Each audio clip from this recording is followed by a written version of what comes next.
बुलढाणा जिल्ह्यातल्या जवळपास 1.5 लाख शेतकऱ्यांना अजून मागच्या वर्षीची पीक विम्याची रक्कम यायची बाकी आहे। यासाठी आज आम्ही जिल्हा कृषी अधीक्षकांची भेट घेतली।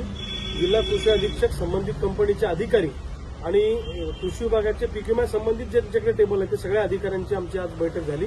आम्ही सगळं जिल्ह्यातल्या शेतकऱ्यांचं शिष्टमंडळ घेऊन आलो होतो आणि 8 दिवसाच्या आत ताबडतोब या शेतकऱ्यांना पैसे द्या अशी मागणी आम्ही केलेली आहे। गेल्या वर्षीची रक्कम अजूनपर्यंत शेतकऱ्यांना मिळालेली नाही।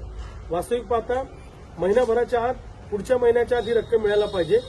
वर्ष उलटून गेलं तरी ती रक्कम मिळालेली नाही आणि म्हणून आम्ही जिल्हा कृषी अधीक्षकांना तंबी देऊन सांगितलं की पीक विमा कंपनीकडून पंचनाम्याचे फॉर्म घ्या।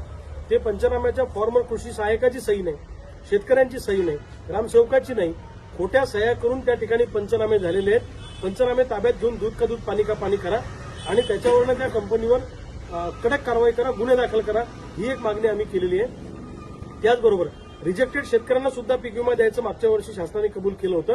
त्या अनुषंगानं शासनाकडून जो दुसरा हप्ता यायचा बाकी आहे त्याच्यासाठी तातडीनं कृषी सचिवांची भेट घेऊन, फायनान्स मिनिस्टर, फायनान्स सेक्रेटरीची भेट घेऊन ते पैसे टाकून घ्या आणि आठवड्याभरामध्ये शेतकऱ्यांच्या खात्यामध्ये ही रक्कम जमा करा अशी मागणी आम्ही केलेली आहे। आठवड्याभरात जर का हा पीक विम्याचा प्रश्न सुटला नाही तर आठवड्याभरानंतर अतिशय उग्र स्वरूपाचं आंदोलन मुंबईमध्ये होईल आणि बुलढाण्यात होईल असा इशारा आज आम्ही देऊन जिल्हा कृषी अधीक्षकांना देऊन आलेलो आहे।